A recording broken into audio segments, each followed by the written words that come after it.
我自己媽咪都開始年紀大啦，佢都有提議過話想翻去內地去養老嘅，你支唔支持啊？支持，點解唔支持啊？嗱，講真，我都睇幾多呢啲片嘅喎，而好多時我都會睇 YouTube 啦咁樣，咁睇到好多關於養老啊或者躺平啊嗰啲咁，點解唔支持呢？我覺得呢個係冇問題嘅，特別係佢自己要提出嘅。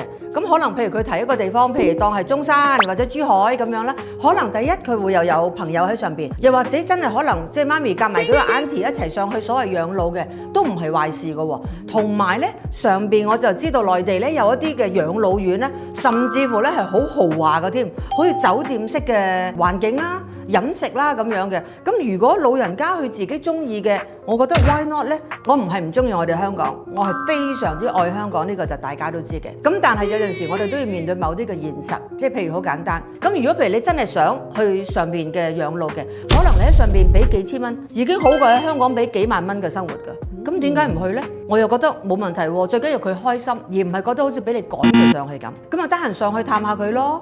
你明唔明啊？嚇，咁你要佢成日落嚟，佢又會辛苦噶嘛。咁啊得閒上去探下佢，上去陪下佢咁。